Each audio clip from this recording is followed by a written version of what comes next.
Welcome to the Paper Towel Podcast.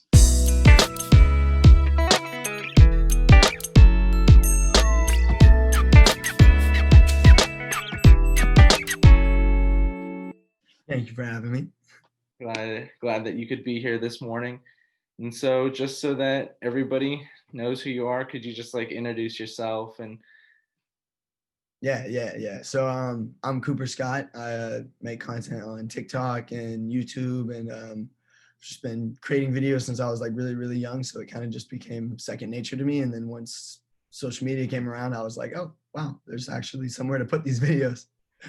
so, I guess that kind of makes me transition into like your upbringing. Or I understand that when you're a child and you're growing up, you grew up in Northern California. It's Mhm. not like sunny Southern California where big cities, a bunch of people, but you kind of had that outdoor kind of feeling. And did Mhm. that play any role into like the videos that you make today? Oh, absolutely. I mean, like growing up in an area like that, it was just like as kind of an overload of creativity. Like you just there's so much around you and so much beauty and everything that it's kind of just feeds you to make stuff. So I was always like I didn't realize how easy it was to use where I was located because like being in Northern California, it's like amazing, it's beautiful. There's all these trees and all these mountains and like it's great. But I always kind of was like, like I don't have the things that people would like want to see on like making content. I always like watched David Dobrik's videos and I was like, oh, I need like a group of funny friends or like I need like to be like in Southern California to do things. And then I kind of realized pretty recently actually that it's not really where you are that decides what content you make. It's just your drive to make content. Because over quarantine, I decided I was like, I live in one of the most beautiful places on earth. So why am I not showing people where I live and like expressing to other people the location I'm in? So during quarantine, I just started making videos of like going on hikes and like showing off kind of where I was, and people noticed. People were like, "Whoa, like where are you?" And I was like, "Oh yeah, this is like my backyard." And then I was also kind of looking at your TikTok too, and you make a lot of kind of some of the videos that have been popping off lately are some of those sunset videos. Oh yeah, so they're sunrise videos actually, but Okay. yeah, I don't remember. This is actually like a really cool and strange story, but last year I was in the dorms with my two roommates, and I watched a Casey Neistat video about waking up at like 4 or 5 in the morning for some reason, and I was like, okay, like that seems a little excessive, but like, what if I woke up for the sunrise? Because we had a parking structure like super close to us, like walk 2 minutes and you're at this super tall parking structure. So one morning I just decided to go up there and I sat up there and I watched the sunrise and I kind of coined it like the Sunrise Club. And I was like, yo, this was actually like a really peaceful and amazing start to a day. And that was almost a year ago now. And then I don't remember when I decided that I wanted to start making videos of it. But at some point I was like, this is like something that I want to express to other people, almost in like a like you got to show people that it's worth going out of their way to do things like that because it is like just an amazing peaceful and like super like zen I guess kind of moment just sitting there on your own watching the sunrise with nothing else going on. So I just wanted to try to express that to like social media and be like, hey guys, like there's a lot of really and every morning of every day you can have like 15 minutes of just like straight peace, and that's what I wanted to show people. That's awesome. And kind of just for a basis is when did you start TikTok or Musically when Yeah, so I started TikTok, I suppose. Wow, it was like summer after my senior year, so over a year ago now. And it was just so different then. I mean, like really different. It was before Charlie and like the hype kind of happened, and like it kind of felt more like I don't know. I always say that it felt more like people making content for each other on there. Like we were just making videos, and if people liked the video, it worked. But nowadays, it's like TikTok feels more like other social medias where you see celebrities and the people making content aren't like other people on your same level. Like I feel like people didn't get excited to meet TikTokers back then. It wasn't a thing, you know what I mean? Like you could have hundreds of thousands of followers and people just saw you as another normal person. But then I think it was somewhere around when last school year started. It just kind of got so big and so much money, it became such a money like hungry business. Mhm.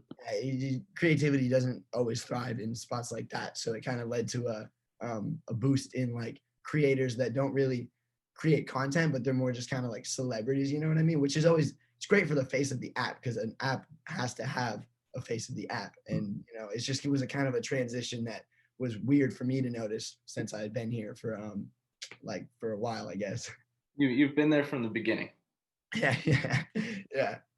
That what were some of like the major changes that you saw from like the beginning to like what you see now? Uh, I mean, yeah, I think it was just like I mean, it's like kind of hard to pinpoint anything exactly, but I just remember that summer, like 2019 summer, it felt very accepting, Mhm. which is not how anybody I think sees it today. Like they look at TikTok and it's a really toxic place. Like there's just a lot of hate and there's a lot of people who say things that they would never say in person because they're sitting behind some account. And it's like I just remember back then I felt like anybody could kind of do whatever they wanted. And if people didn't like it, they wouldn't go out of their way to hate on it. And I think that the reason that was is because the app was so small.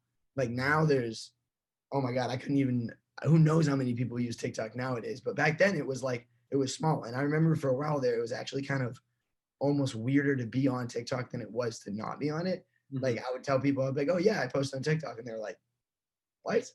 Like, you mean musically? And I was like, well, no, no, not exactly. So it was just weird to watch it go from like kind of a like outcast social media platform where everybody on there had like kind of their own community. And then it just immediately hit the mainstream. And now it's just, there's just so many people on there that it's like hard to control. Mm. Do other people around you that are like your classmates take notice of your kind of platform? Yeah, that was probably the weirdest thing for me moving from Northern California to Southern California. Because when I moved down here, I had 400,000 followers, I think, or something like that. And Mhm. back home, no one cared. No, literally, no one could care less. I think the only person who came up to me when I was home for there was like 3 months when I was home Mhm. when I was making videos. And this is when I was like popping off. Like this was probably like the most I've been like on the For You page and just like in general, people knowing about me. And one mom came up to me at a Little League baseball game and was like, my daughter watches your videos and she loves them. And I was just like, oh, this is kind of interesting. I was like, thank you. Like it was nice. It was cool to get recognized, but I didn't think that it was I didn't think that I was doing anything that necessarily deserved recognition. I never, when people say, they say, oh, like you're famous on TikTok. I said, no, no, no, no, no. I'm like, I'm sort of well known, but in no way am I like famous or anything. So then I moved down to Southern California, and that's when things like completely shifted. And it was so weird because I got down here and all of a sudden people were like asking me for pictures and stuff. And I was like, why do you want a picture with me? Like I make these stupid videos on TikTok that aren't even like I don't do it. Like that was my always I'd be like, I don't do anything. Why do people want to meet me? And I just kind of saw the transition of like people not caring and just people being like, oh, your content's funny to being like, you're like a celebrity and you like have clout. And that's when I got my freshman year of college. I had kind of a realization because I'm a very social person and I always like to give people the benefit of the doubt that they are the best version of themselves that they could be, even if that's not the case. So I had a couple people be like, hey, like, be careful that this person might not be your friend for like the reasons that you think they are. Like, just like keep your eye out on that. And that was like something that I had never even began to assume that people would be my friend, not because they actually want to be my friend, but just because I have followers. Because I'd never experienced that before. Everybody at home knew me already. We were already friends. I wasn't making new friends.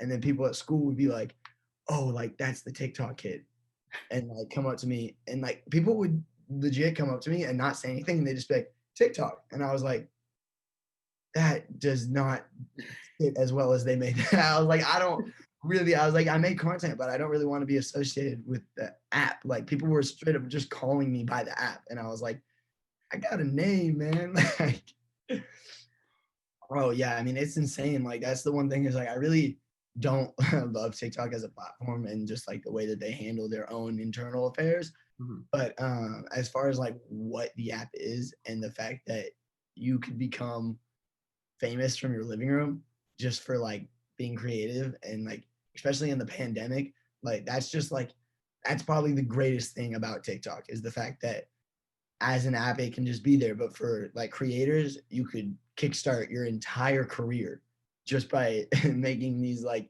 short videos online. And it's just like that's the probably the only thing that really makes me like respect TikTok is I'm like, thank you for giving people the option to do this on their own. You know what I mean? It's just nice to be able to put it in other people, like put it in their own hands. Like if you want to make content, feel free. Here you go, post it on here. You can literally reach millions and millions of people if you do.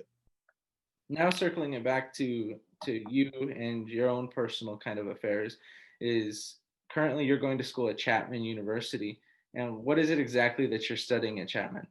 So I'm studying communications. I'm an SCC major, so it's like strategic corporate communications. So it's pretty much business communications is what it would be. And I've just always known that I have a knack for talking to people, and if I could use that to help myself get a job, then that's even better. You have a very big Instagram following as well, and then you're starting to grow your YouTube following. Mm. If you can get those people to transition from TikTok into a YouTube kind of following, could you see yourself kind of pursuing a pathway when it comes to business in kind of a social media kind of aspect? Yeah, for sure. I mean, I've always been like, I've always found it kind of tough because people are always like, "How much money are you making on TikTok? Like, how much money are you making like be doing this and this and this?" And I'm like, not that much because I'm not really trying that hard. Like, I don't know. I don't feel like I need to do like sponsored posts and like stuff like that because like I'm not in a situation where like I like want to jeopardize my content and like post things towards my audience that aren't like my original thoughts. Mm-hmm. And so it just puts me in a situation where like in the future, yes, like if I can get my YouTube to the point where it can be monetized, or if I like get a really great like partnership that doesn't have to do with me posting on like my personal account, like one of my friends, Riley Hubaka, she got like a contract with H&M, and she was like doing all these amazing things with H&M, and she was like she didn't do a whole lot of sponsored stuff before that, and that was like she finally like got her bag. I guess is um like if I really wanted to like turn this into a business and start generating money from like my content, I probably could, but I'm just not super like in that state of mind right now because I want to just focus on making content, and then if it does well enough, I know eventually that money will follow, but I don't want to jeopardize like the momentum or anything like that by doing like because I think the one brand that I'm partnered with right now is Guayaki, and they make like a energy tea drink, and I've drinking those since I was in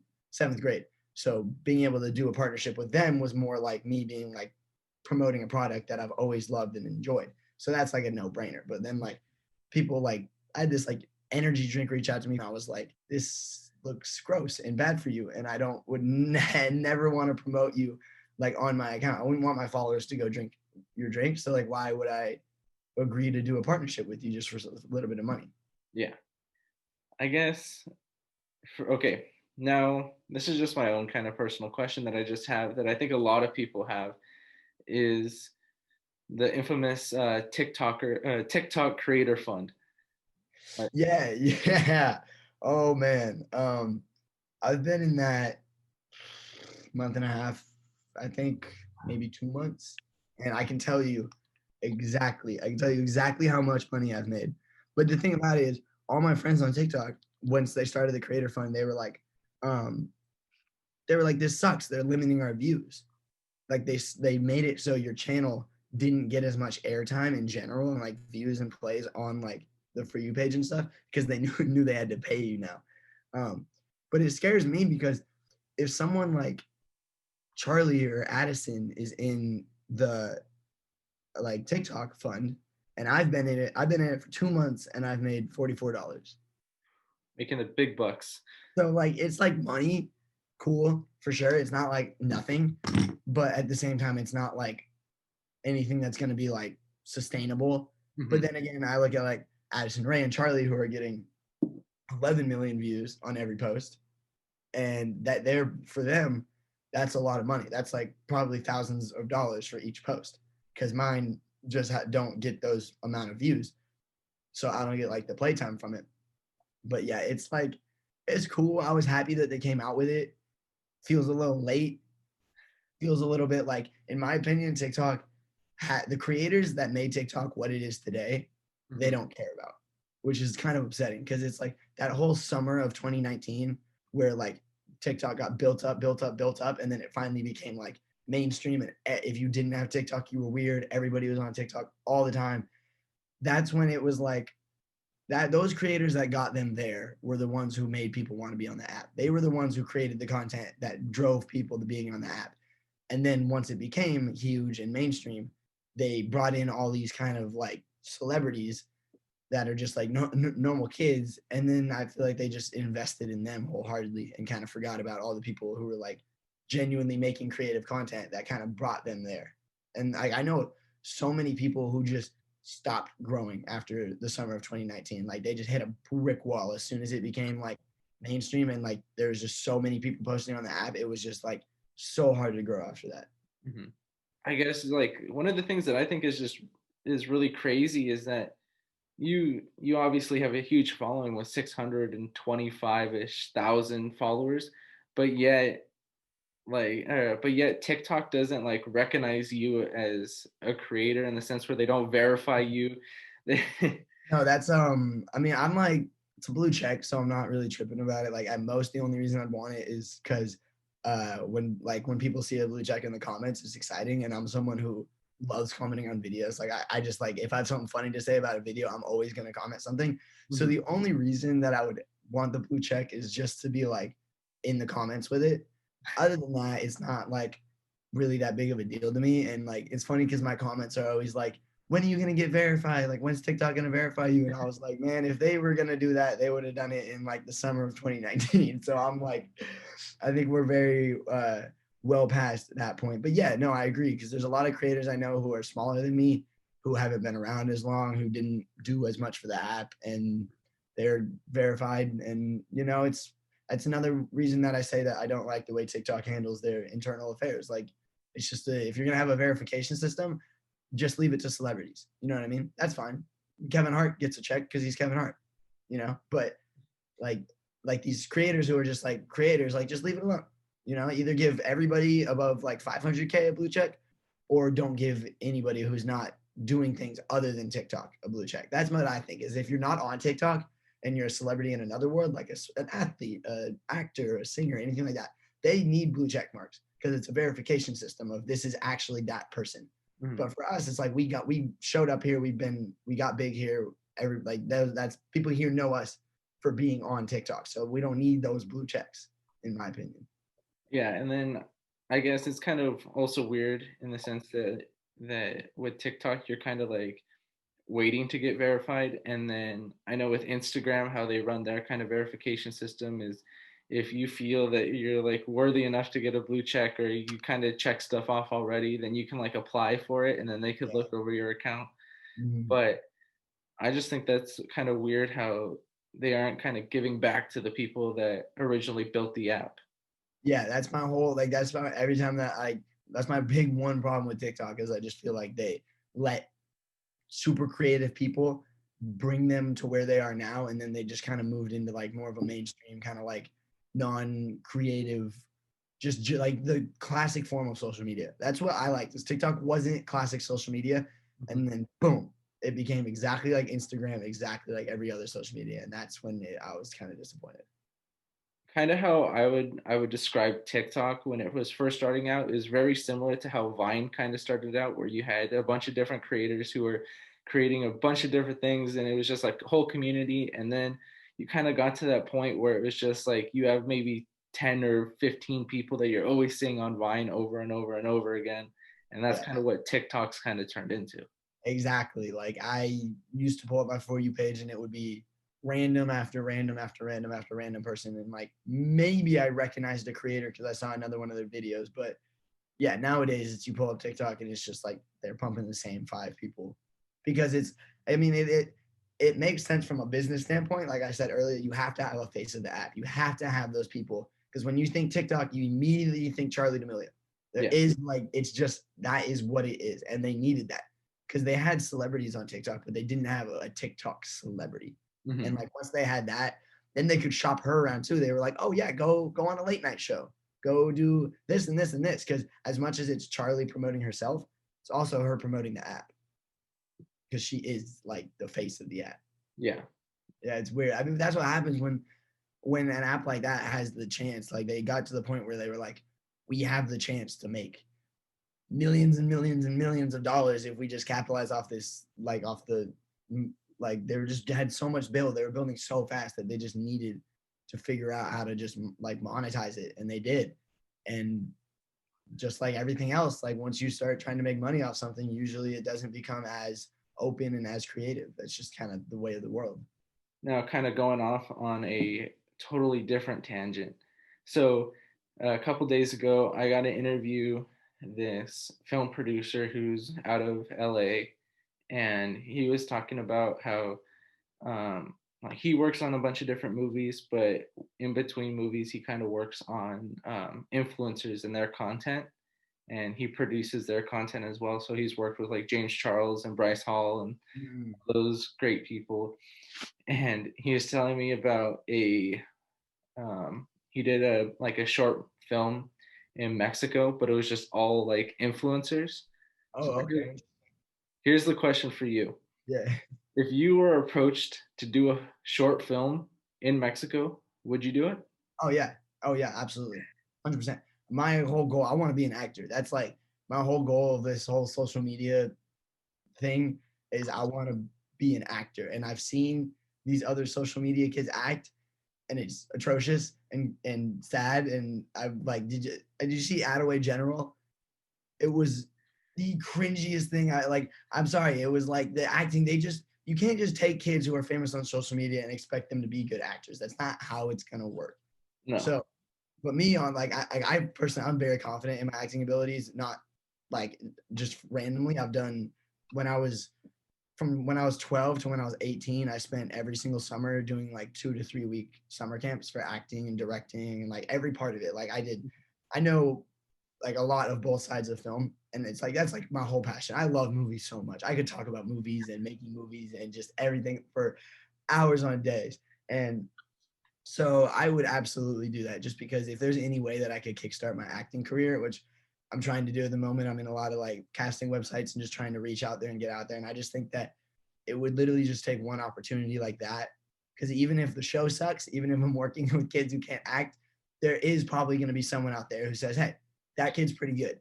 We should see if he can do more. And then if I can just get that one opportunity, I've realized lately that there's no reason to say no to things that like, even if it's something that you're like, oh, whoa, like that's really out of my comfort zone or that's going to really make me like feel uncomfortable. Like say yes to that. Those are the exact things that you should be trying to say yes to right now, especially in a pandemic when getting out and doing things and having things to do is so rare. Saying no right now is just like the ultimate negative energy for yourself. So like if you can just say yes to as many things as you can, then you'll find yourself in places that you could never have imagined.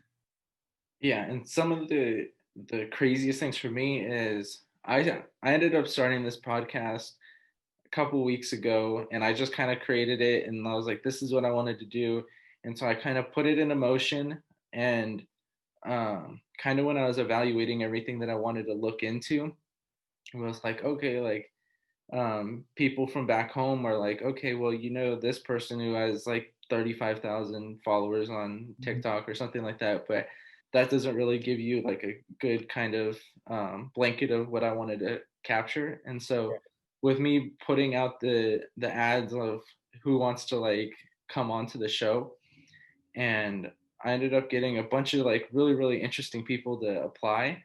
And so it's kind of crazy going from like I just created this podcast randomly to okay, now I have a connection with a guy who is a film producer, people who acted in Black Panther, people who worked on Law and Order SVU, Oh and wow. and so it's just so many different connections that you just kind of come into because of you just kind of putting yourself out there. Exactly. Like, yeah, like you literally were just one day like, oh, what if I made a podcast? Like that could be kind of fun. And then put yourself out there and like, yeah, exactly. Like you said, it's just like building connections. And if not doing things, you'll never know if you don't do things. Exactly. If you made this podcast and it just flopped and you were like, I can't get anybody on the show. Like, I don't know what to do. Like even that is better than having just said, I don't want to, I'm not going to try. You know what I mean? Like, at least you're like, we're like, let's do it. Let's see what I can do. And you went out of your, like, you actually put effort in, you know what I mean? You put casting stuff on like websites and you were like, hey, come be on the show. You weren't just like, oh yeah, I'm going to make a podcast and then like, hopefully I have guests. Yeah. Or you see people who kind of fail at the whole entire podcast thing, and it's because they have this idea, but then they try to like network with the people that they already know, and they don't try to make these different connections. And I feel like that's how anybody in any fields, whether it's acting, comedy, filmmaking, like that's how you kind of get your start, is just by knowing people and kind of reaching Oh out yeah. to them.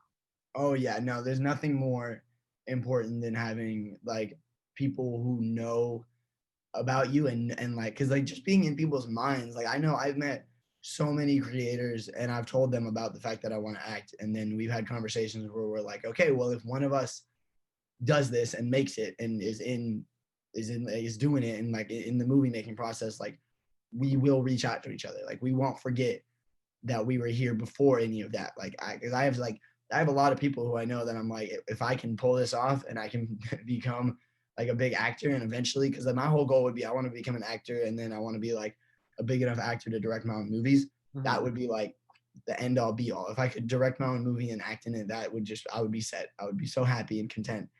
And if I could get to that point, like all my friends from my old summer camps that I did acting courses with, like I'm just gonna reach out to all those people, just because those were the people who were, and they were like so nice, and like they're all my like really good friends from before any of this. Mm-hmm. So it just, I know those people are like genuine connections. I guess when you were growing up, and this is kind of just throwing it out there, but um, I kind of saw, well, for me, trying to be like a creator and kind of creating different content and stuff like that, people don't necessarily understand it or perceive it well. Was that similar to you? Yeah, I had like sometimes my friends would like send me my videos that I posted and they'd be like, this is stupid. And I'll be like, okay, well, don't like it then. That's Yeah. not, that one's not for you. You know what I mean? And it definitely took becoming very comfortable with myself. Like social media really brings out all your insecurities and it puts them on display for you. Not only puts them on display for you, but other people are commenting about them. So it's like that's what I always tell people. I'm always like my sister. My sister's the perfect example. She always asked me, she said, I want to make videos and I want to post, but like I just can't get past like the idea of presenting myself to maybe millions of people. And it's just such a hard thing to say, I made this and this is like something of mine. How do you guys feel about it? And just putting it online and letting, it's pretty much just letting yourself, it's being as open as you could possibly be, you know, posting something on social media about yourself and just hoping that people relate to it is really what it is. And if people don't relate, then they think you're weird. And if they think you're weird, they're gonna tell you that you're weird. So I always told my sister, I was like, it really just comes down to being so comfortable with yourself that you can just say, I'm going to put this out there. And if people like it, people like it. And if people don't like it, people don't like it. But I'm putting this out there because I am confident about what I made. I've made videos that I was like, this is the one, this is so good. And then I put it out there and nothing happens. It completely flops. And I definitely had a minute where I had to realize that like the way my TikTok was doing was kind of reflecting my mood for a little bit there. I was like the numbers, if I was getting good likes, I was in a really great mood. If my videos weren't doing well, I was just kind of generally more down. And I took a little bit of a break actually over quarantine. Because that's when it really got me over quarantine, because I just couldn't get videos to do well. I think it was just because of the incredible rush of content coming through the app. Like when you have, who knows how many people are posting on TikTok a day? There's probably hundreds of millions of just posts that get posted a day. So how do you make a post stand out amongst hundreds of millions of other posts? It's really hard. And for the first time during the pandemic and quarantine, I realized that even if I made good content and even if I put a lot of effort into it, there was no guarantee of what would happen. And so I took like a month where I just didn't post anything. I didn't really go on TikTok. I was just kind of done. And then one day I had an idea for a TikTok and I was like, nah, like I'm done.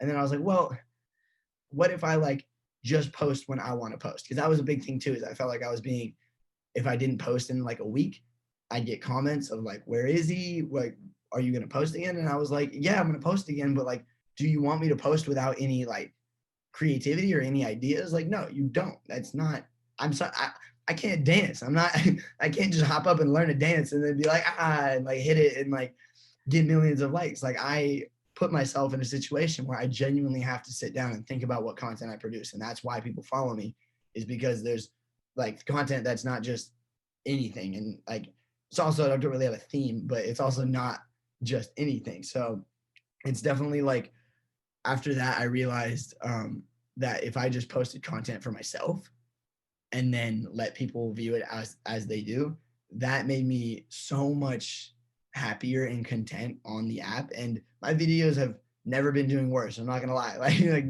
never been doing worse. But I've never been more happy about the content that I'm producing ever. I started putting more effort into my content. I started putting more thought out ideas into my content. And even though it's not getting the recognition throughout the app that like I don't even know if it deserves, maybe who knows, but I just feel really good. Like I pull out my phone and if I watched one of my TikToks, I'd be like, nice. I'm really happy about that, and I'm genuinely happy that that's out there on the web for people to watch. And I understand, like, going back to what you're saying is like you have to just be comfortable in your own skin. And Mhm. it kind of was similar to me in the situation where I started posting stuff on YouTube, and I ended up getting like 700 views on videos and stuff like that. So Mhm. not much, um, nothing crazy, but I just put videos out there, and a lot of them were like really stupid or dumb or just like fun videos that I was having fun making. Yeah. And then you kind of go to school the next day, and then you know that for a fact that 200, 300 people in your own school saw that video, Mhm. and then they end up like laughing about it or like kind of making fun of it. But what I kind of came to the conclusion was I created this content to entertain them, and if they're laughing at it and making fun of it, I just accomplished my goal. Right? Exactly. Like people are like, "Oh, this is so stupid," and I'm like, "Really? Well, I'm getting a reaction out of you. Like I'm provoking emotion. You watched my video and now you feel something. That's that's all you need. That's like the goal of making content. Is I want to make content, and when someone watches it, I want to provoke an emotion. What emotion? That's a whole different conversation. But like, if you can actually make someone feel something from watching a video, then like that's really that's takes a lot. And I know exactly what you mean by like I got really lucky, and I was out of high school by the time I started posting on TikTok. Mm-hmm. So I didn't get like the whole like come to school and get it from like your whole class. But I got it in college where I was like, but people are a lot less judgmental in college, which is just in general really nice. But once I got down here, it was like I didn't really have people who were like, "Oh, like that, like this video is stupid." My friends from back home would do that. They would send me my own videos and be like, "Why you post this one? This one sucks." And I realized I was like, "Yo, you guys need to grow up." I was like, "Why do you care about what I'm doing and the content that I'm posting?" I was like, "Who cares if it's stupid? I made it. Like that's all it should. The fact that I made it, that should be enough for you to want to support me." Mm-hmm. And my friends down at college, they were like so supportive of it. Like my roommate, he would watch every single one of my TikToks and then like come to me and like be like, "Yo, this one was like this or this one was hilarious and blah blah blah." And like that was the most that people would like watch and comment directly to me on my TikToks. But then people back home would be like, like why are you posting that? That's embarrassing." And I was like, "Yeah, you're right. It's embarrassing. But I'm so comfortable that I'm gonna post something incredibly embarrassing online because I know it's gonna make people laugh. I don't mind people laughing at me if I'm making people laugh." Is like the end of it. And then I think right now is kind of one of those kind of spots in just the timeline of social media is becoming this big thing, but yet we're still at the beginning of what social media, like you're just kind of scraping the surface of what it could potentially be later on. Yeah. Oh, absolutely. I mean, it's like I think about that all the time. Like, what social media are my kids gonna grow up on? That's the question that always blows my mind. Is I'm like, what are they gonna do? Like, what are they gonna like put on VR goggles and then like they're in a room with their friends already? Like, how's it like it really? Because if you ask our parents how's social media going to work when you have kids, they would say, what's social media? You know what I mean? It's like it's that it progresses that fast. And I've been reading this book called Digital Minimalism, which has been really interesting. And it's all about cutting out the like excess addiction to your phone and like excess stuff. And I realized a lot of the time that I spend like 2 or 3 hours on Instagram a day. And I was like, whoa, I'm not creating for Instagram. I post maybe one time on Instagram and then what? So I'm just intaking other people's stuff for 2 to 3 hours a day. Like that's a really big waste of my time. If I was creating that, like if I was creating for 2 or 3 hours a day, if I sat down and tried to create content for 2 to 3 hours a day, I'd probably come up with some pretty cool stuff. But instead, I'm spending 2 or 3 hours a day ingesting other people's content, which we need. We need viewers. Mhm. But I don't want to get it's an addiction, which is the weirdest part. Like I've been trying to like not use my phone as much, and you can totally feel the addiction. Like your phone dings and it's like my entire body is like, grab your phone. Who is that? What's someone trying to say to you?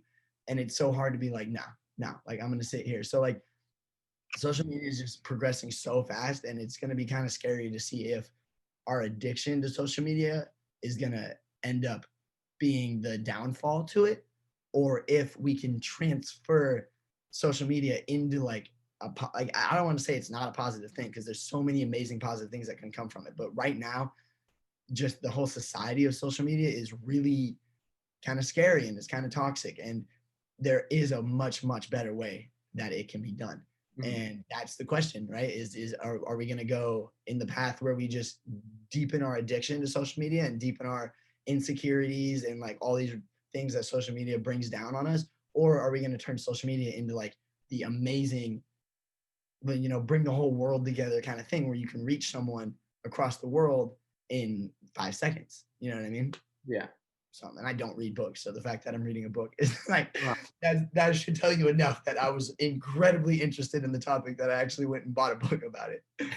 There's some people that I've met that are like, yeah, like they're really gung ho. I want to create YouTube videos, and you're like, all right, let's like sit down, let's talk it through, and you Mm. either have them like not want to go all the way, or you have them just come out with some like really bad ideas, and then you go, okay, like you could kind of work through that, and then it just comes out and it's just awful, and you're like, okay, well maybe if you just keep on producing more content, you're gonna get better over time, and then it just never gets better. Well, that's the thing is people they just quit too early. You know what I mean? It's like you're a rookie in everything when you first start. Like my first 5 vlogs that I posted on YouTube, I just wish I wouldn't have posted them. They were bad. Like they're like it's just like the whole like I wish I would have created them. Like this is what if I was gonna tell someone to start it, if they were starting a YouTube channel, this would be my biggest piece of advice: is create 5 videos. Don't post them. Don't post them.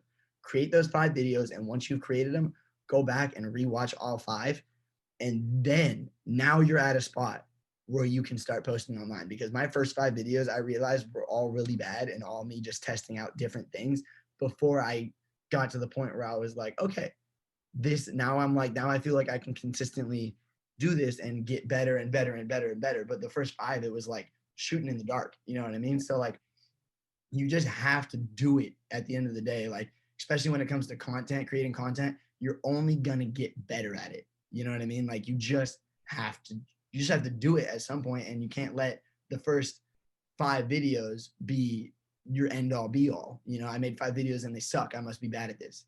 No, I made 5 videos and they suck, but now I'm on my 18th YouTube video, and I was like, hey, this is actually starting to become pretty good and pretty interesting. So now from here on, I feel like 18 up, I'm gonna have good vlogs. Like, you know what I mean? You don't watch my first 18, but after that, go for it. Go binge it is what I'm saying. Yeah, and then like I know exactly what you're saying when you're like, yeah, my first 5 videos were shit because when I first started, I was maybe I don't know, eighth grader or ninth grader, but I was young. But my first 5 videos, I I don't know, I was like easily influenced by the Paul brothers, Uh, Logan and Jake. It was Classic. just that it was just that time. And I remember them talking about how their first videos that they started making were skit videos. And so I was Mm. like, that's exactly what I'm doing is I'm gonna create skits. and they were some of like the worst skits that I have ever created. I think I ended up like copying most of my skits from like the newspaper cartoon sketches, and then I would just recreate them, and they were just god awful. And then I forgot about YouTube for like a solid year and a half, uh, and then one of my classmates found it, and I was like, oh shit, oh, those are still on there. yeah, Yeah, exactly. Yeah, it's like that first, just the first couple tries. It's so hard to. I mean, who does like nobody does that. Nobody just joins and they're just incredible. You know what I mean? It's a practice. It's like everything. You don't throw a kid in on a sports team without any sports like playing, and they're gonna suck.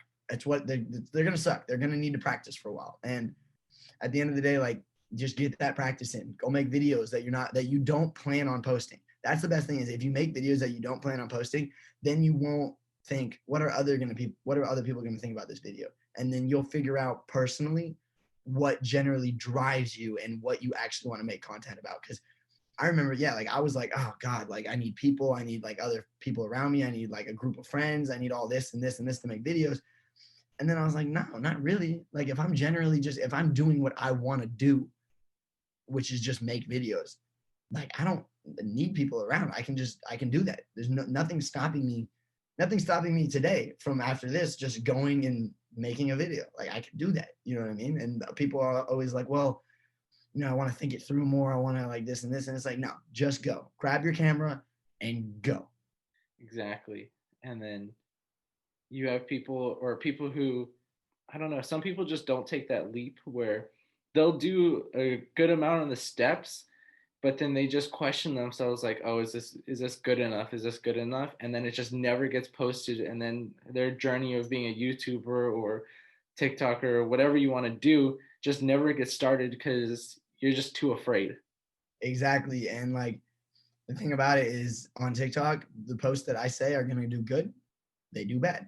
And when I'm like just kind of sitting somewhere and I make a video and like pretty quickly and I'm like, oh, well, that was like whatever, like that just kind of happened. And then I post it and I come back and it's blowing up. And Yeah, I'm like, oh, okay. So yeah, you can never let yourself, before you post something, you can never let yourself stop because of what people may think.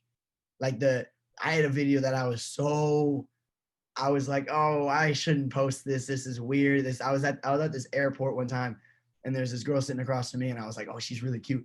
I'm gonna talk to her. And then I was like, oh, I'll make a TikTok about it. So I like set my phone up, and I start talking to this girl. And afterwards, I was like editing it, and I was like, oh, this is kind of weird. I was like, I don't know, this is kind of creepy. I don't like this. Like, I'm not gonna post it. And I was like, well, fuck it. I got on the plane. I posted it. Turned my phone on airplane mode. I land after my like hour and a half plane ride, and it's of above 1 million likes. And I was just like, it was the first time I went over 1 million, and it was on a post that I was not gonna put up. I was like, I don't want to see it. Like, I don't want people to see this. And then I said, screw it. I'll either delete it when I land off the plane, or I'll see how it does. And it's still been my absolute most high liked video of all time. some of your videos that I've looked at on TikTok, some of them are these intricate drone shots and like really high production videos. And then one of the most simplest videos that you did recently that I saw was the whole entire you duetted video, and it was like somewhere out there there's somebody moaning about somebody moaning to a guy named Cooper. Like, nah. Yeah. No, that's what I'm saying. Like I sit down, I'll go out and watch the sunrise and spend 30 minutes filming, putting like serious thought into what I'm doing, like planning out transitions and planning out shots, and like sometimes I'll even write out a shot list for a TikTok. Like who does that? That's kind of ridiculous. But it was the whole mindset that I decided to put myself in, where I was like, I'm creating content for myself. If it does well online, it does well online. But at the end of the day, I would rather be happy about a video. And those, like that video, the duet, has way more likes, way more comments. I could go without it. I would delete that off my page before I would delete one of my sunrise videos, because personally, those have way more value to me. I could care less about. I mean, like honestly, it is kind of nice to get likes. It's rewarding. I mean, that's like it's likes. That's how they hook you. It's likes. You know what I mean? You want likes. You want people to like you in life, so you want people to like what you put online. But if you can push past letting that become an actual mental drain, and like you can't let that actually dictate your real life emotions. And once I started creating content for myself again, it felt so freeing. I was like, I didn't have to be like, oh, well, people are liking this style of video, so I should keep making this style of video. I was like, I don't care. I'm just making videos that I enjoy making, and if people are gonna like them, people are gonna like them. And ever since I did that, I've started losing followers because I'm not like doing a consistent thing. Like when people have a thing, that's when they grow the most. Like Mhm. that's just how it is. People when you're consistent about one thing, people like coming back for that thing. And I'm in a transition process right now where before I was doing kind of more low effort comedy videos, and now I'm kind of being like, I want to showcase how much I'm into film. I want to showcase that I have these skills, these editing skills, because this is what I want to do in my life. This is what I want to do going forward. So it's just kind of realizing that I need to put my personal preferences and what I see as my content out there instead of letting what other people like or what other people dictate be who I am or like what my style of content is. It is really about you and what you want to put out there. And even if a video of the sunrise doesn't get you the most views, and even if it's not getting you any further when it comes to a TikTok career, you can take that same video and then show somebody who's actually in the film industry and show them, hey, look, this is what I can do. And this is Exactly. what I've been working on for the past 2 years, 3 years. And then you're in a whole different boat now. Yeah, that's what I'm saying. Like I realize that what you do on social media is going to transition. Like if you're doing something that you genuinely want to do forever on social media and people recognize it, then you can then that's your job. You know what I mean? You got it.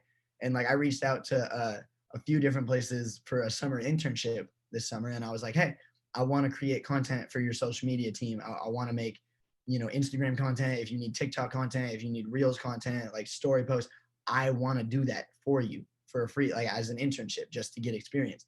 And like you said, I can be like, hey, look at these videos that I post online. Like, look at these. These are an example of what I can do for you. And before it was just like, oh, look at how many followers I have Mhm. on this platform. Like, but now I'm like, look at my content and look at what I'm creating because this is where I hold value. These are rewarding for me, and this is what I can give to you in the future. Yeah, that's all I got. All right. Well, thank you for being here. Just so that I can say it on the podcast and it's already on the audio and I don't have to edit it. So go and follow Cooper on his TikTok, Instagram, and his YouTube so that he can grow, continue to grow, and spread the joy and goodness. Thank you very much, man. Thank you so much. I hope you have a wonderful rest of your day, and I hope that this podcast keeps popping off and you keep growing.